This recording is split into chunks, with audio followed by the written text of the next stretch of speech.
Christos Voskras, Friesen Voskras, Christ is risen.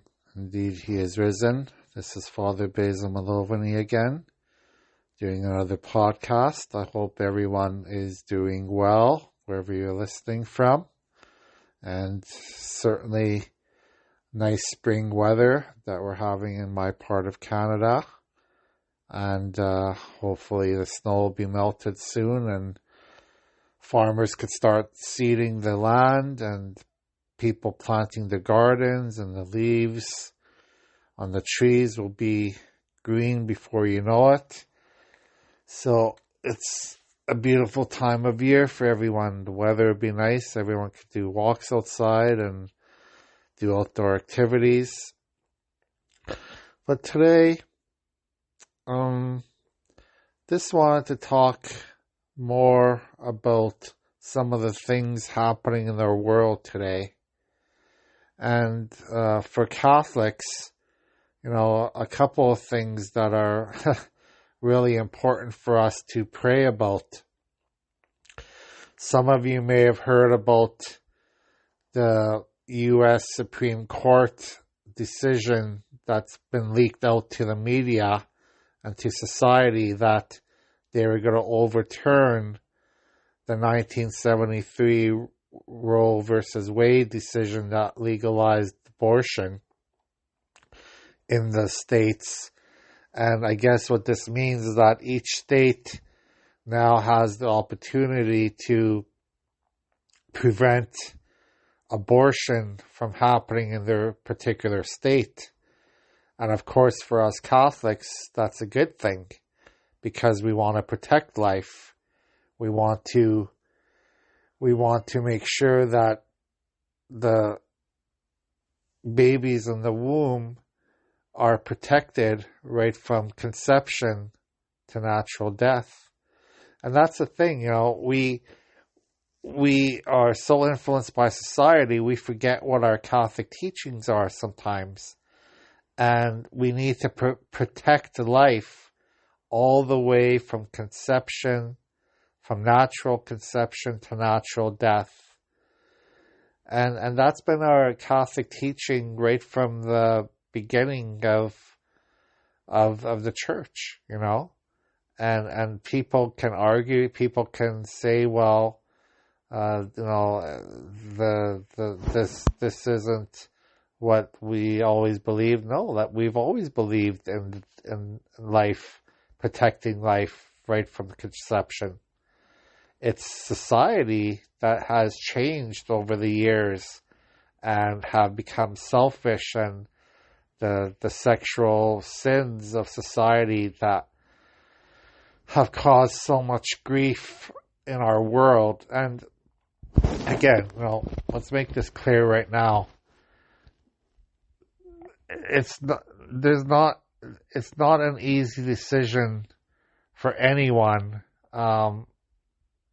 When a young woman becomes pregnant and has no support, or is raped or sexually assaulted and becomes pregnant, and this is where the abortion supporters are saying, well, it's the woman's right to choose, especially in those conditions. And I'm saying it's not easy for those women to make those decisions. They are influenced so much by society.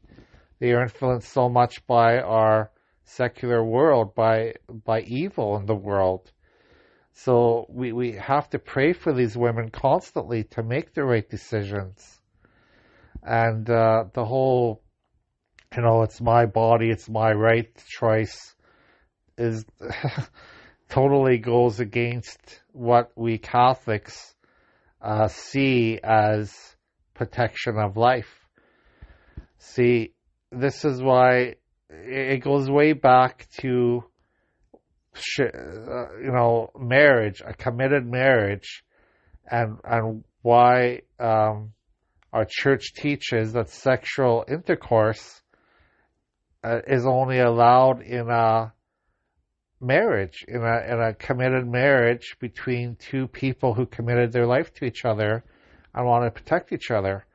So when you have sexual intercourse happening outside of marriage with people who do not care about each other, all they care about is the sex.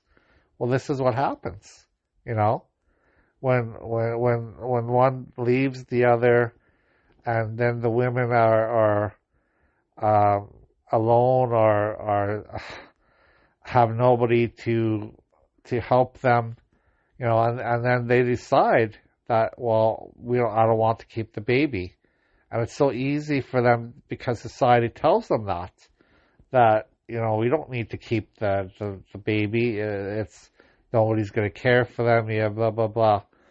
And it goes beyond abortion, you know.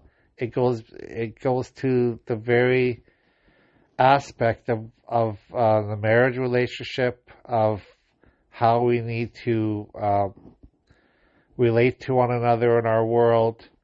And we need to teach our children this from the very young age, that sexual intercourse should only be done in the marriage covenant, you know, in the marriage. And can you imagine how much problems would be taken away if people actually followed this fact in life? You know, if they only had sexual intercourse during the marriage covenant. And of course, that's not going to take away crimes and unfortunately, you know, sexual assaults and all that stuff, all the bad things that happen in this world. I'm not being naive here. We know that there are bad people in this world, but we have to help those people who are assaulted that way. We have to, you know, give our resources, give our time to help those women make the decision to choose life, to choose to give life, no matter what the situation that happened. Okay? So that's one of the things I wanted to talk about today. It's a very, you know, a very controversial topic. Not everyone's going to agree with what the Catholic Church teaches, and that's just the way it's going to be in our world. But again, the Catholic Church has never, ever changed its teaching about protection of life, right from the beginning of conception and right to the end of life, natural death. And euthanasia is another thing, you know, but maybe that'll be another time, another topic. I could talk about euthanasia, and that's the evil of euthanasia as well. How we are, we are pretending we are God, and we want to, you know, say, well, your life is useless now. Your life is you don't need to live anymore, so we'll just put you out of your misery. We have no right to do that. Only God has control over life and death in our lives. Okay? So, the second thing I wanted to talk about today, and going back to the war in Ukraine, and, you know, what is war again? How is war affecting all of us in this world? And, you know, why aren't other countries doing more to protect Ukraine?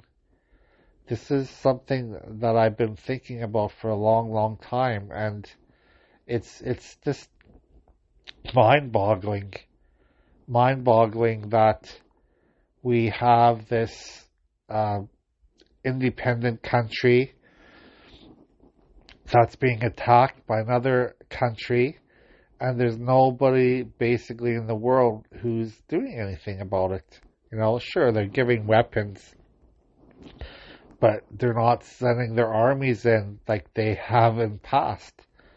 And I'm not blaming any individual country. Of course, politics is a very difficult thing to understand. You know, why these things happen in the world. But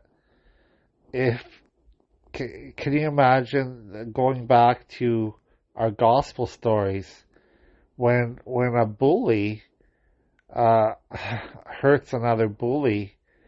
Isn't it our Christian, you know, a bully hurts someone that's innocent, let's say, and and and we don't do anything about it.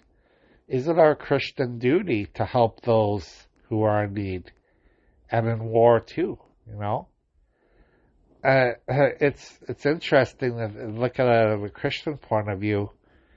So, are we to blame in the rest of the world when another country is being brutally attacked and people are losing their lives and people are houses are being destroyed and land and children are becoming orphans, and basically the rest of the world is just sitting there and just watching and doing nothing? So are we going to be judged for that? Or is the rest of the countries going to be judged for doing nothing? I think they will. I very much think they will be judged. You know? And again, politics is politics. There's political games they're playing and the major countries, the NATO countries in the world are playing politics because they want to protect their best interests for their own people, and I get that. That's what politics is. If the war affected their people, they would be in it. Of course they would be. If the war affected their resources, if the war affected their way of life, those countries that are sitting on the side right now would be in it right away. Absolutely. You can't convince me otherwise. So, two moral issues I've been talking about today, about abortion and about war. These are moral issues, and they affect all of us. They affect all of us today. And how do we decide what to do? How do we decide what is right? How do we decide what is the best course of action to take? And this is why we need to pray constantly and to form our consciences. If we make decisions this based on what the rest of the world says, then we are most likely going to make the wrong decisions most of the time. Because the rest of the world is not Christian. The rest of the world does not care about our Catholic faith. We have to study constantly, read the catechism, read about moral issues, read about moral theology, and research about it. And again, it's very clear what our Catholic Church teaches, that abortion is evil, that we need to protect life from conception right to natural death, and that unjust war is evil. When a country is being attacked, do we have the obligation to help as much as we can? Do we have an obligation to help those other people in other countries? Well, that's something I think we need to really contemplate. We need to contemplate about that and to ask ourselves, what is the best course of action? Of course, we could pray constantly. We need to pray for the victims of abortion. We need to pray for the victims of war. We need to pray constantly for everything. But prayer is a beautiful spiritual a spiritual thing that we can do, obviously. But can we do more than that? Can we actually take action? Can we actually take action and like the Supreme Court of the U.S. was doing, and to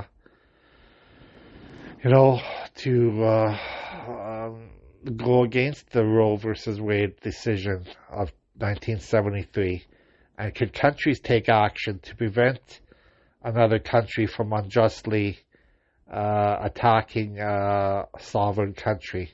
Well, again, God's going to judge us for our actions. So we pray that all the leaders of the world, that all of us who are affected by these decisions, make the right actions to help those in need, to help those in this world who need our help. Well, that's about all I could say for today. God bless you, and have a good day.